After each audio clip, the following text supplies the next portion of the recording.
Good morning to all the students.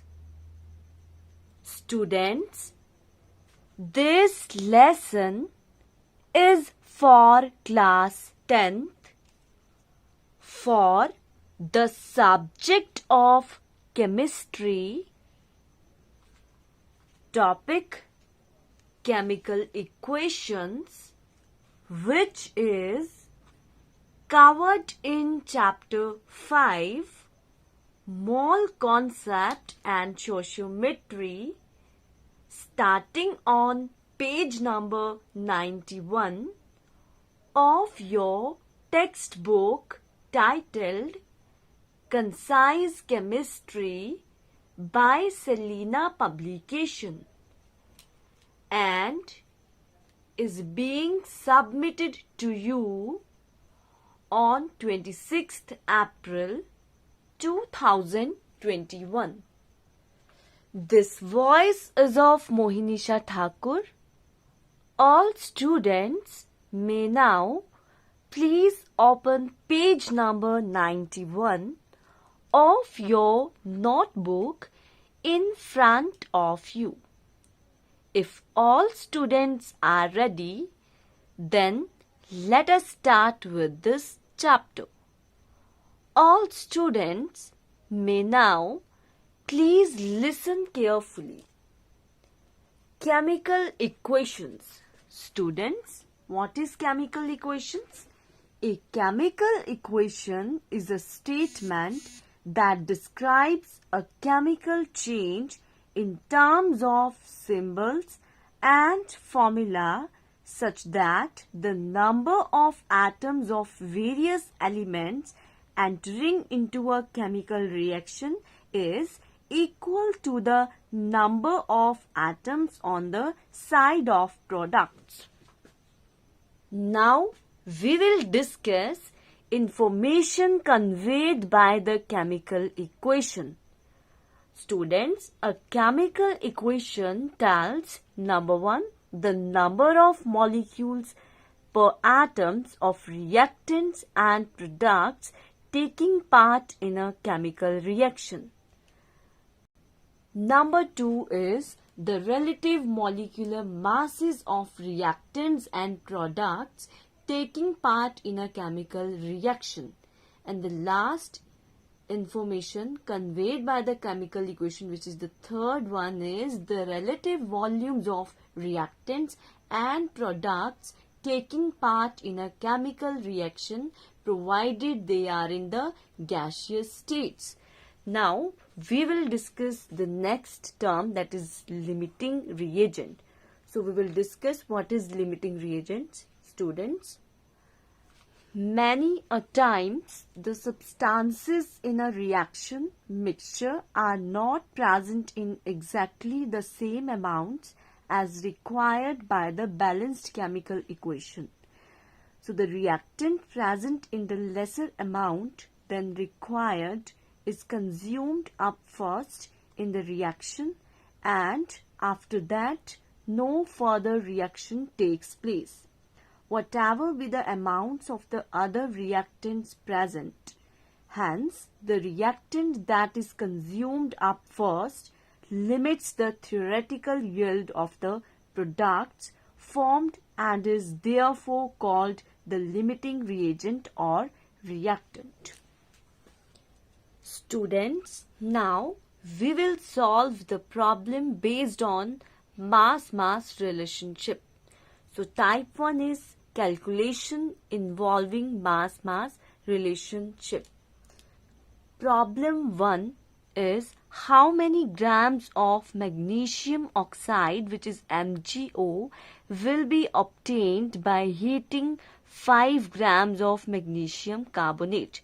Here in this problem you have given the atomic mass of magnesium, which is 24, carbon which is 12, and oxygen is equals to 16. Now we will do the solution for the problem. So students, just see, be careful. Firstly, you will write the balanced chemical equation for the reaction is as follow. So it would be MgCO3 on heating, on decomposition will give MgO, and CO2. It means there is a 1 mole of magnesium carbonate present on the reactant side. On the product side, 1 mole of MgO and 1 mole of CO2. Here we will calculate the molecular mass of magnesium carbonate as well as magnesium oxide. So, therefore, 84 grams of magnesium carbonate gives equals to 40 gram of magnesium oxide.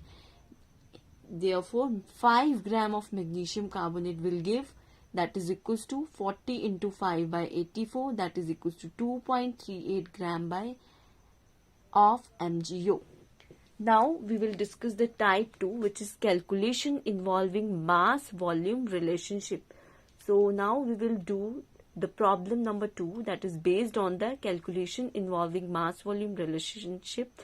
So problem number 2 is from the equation, that is C plus 2H2SO4 gives CO2 plus 2H2O plus 2SO2. Calculate the first mass of carbon oxidized by 49 gram of sulfuric acid, in which the relative molecular mass has given of carbon is equals to 12 and H2SO4 molecular mass is 98. Second, we have calculated that the volume of sulfur dioxide measured at STP liberated at the same time.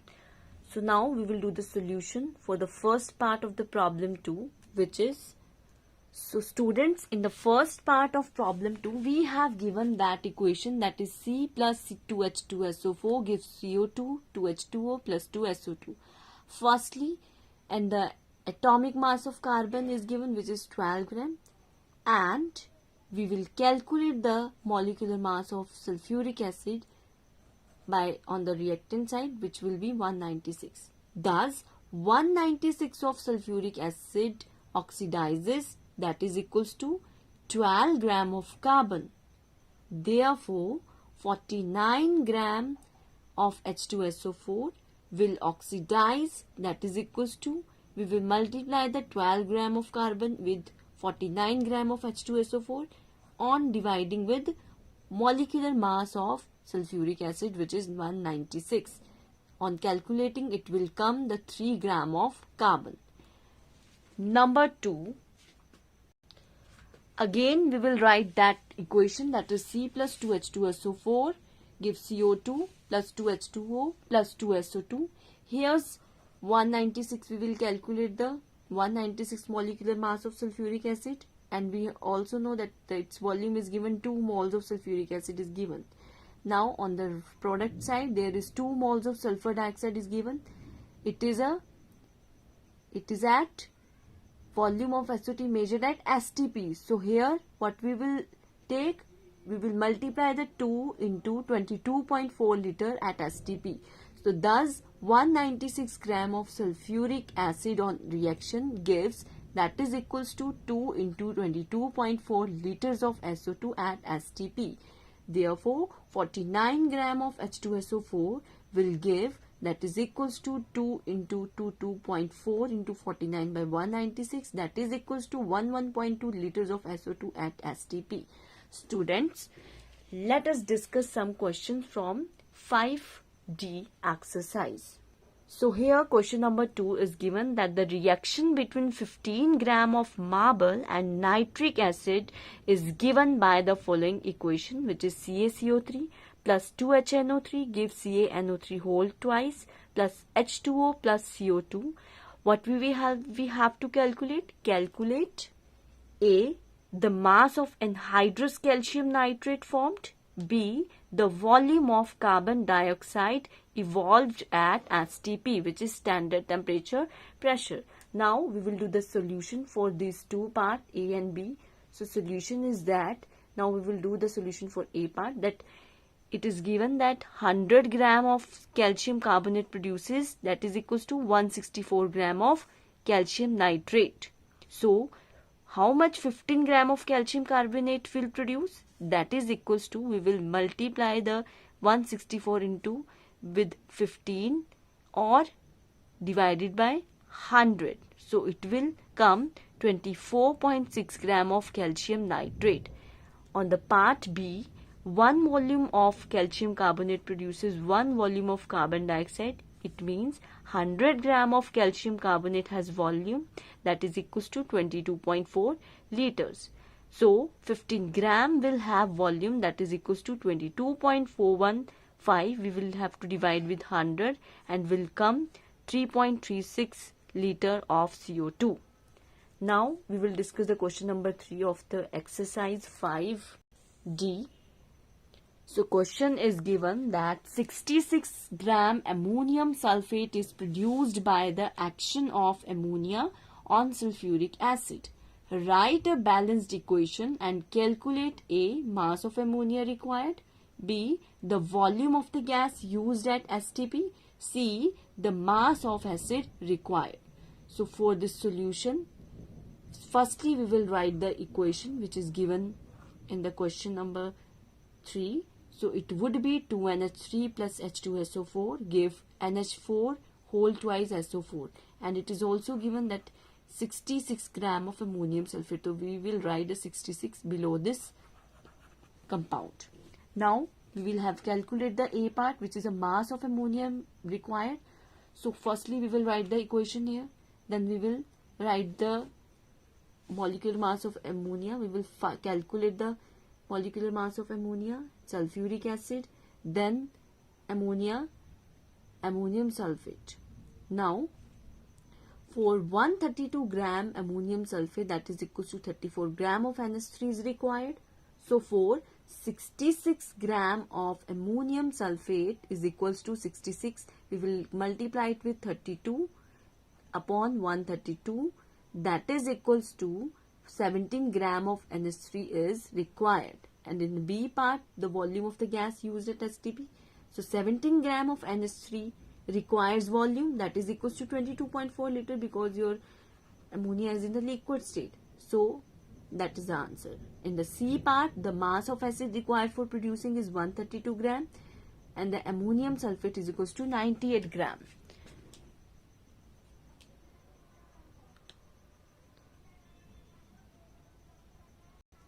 So mass of acid required for 66 gram of ammonium sulfate is equals to 66 into 98 by 132, that is equals to 49 gram.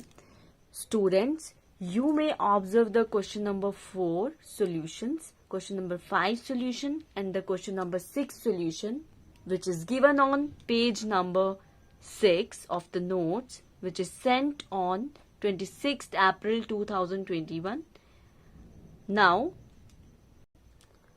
students, I am ending the lesson for today by giving instructions and homework. So instructions are, you all are required to listen the audio again and do practice of numericals from your notebook. And homework is do question number 7, 8, 9, 10, 11 and 12 given on page number 94 of your chemistry notebook. Thank you and have a nice day.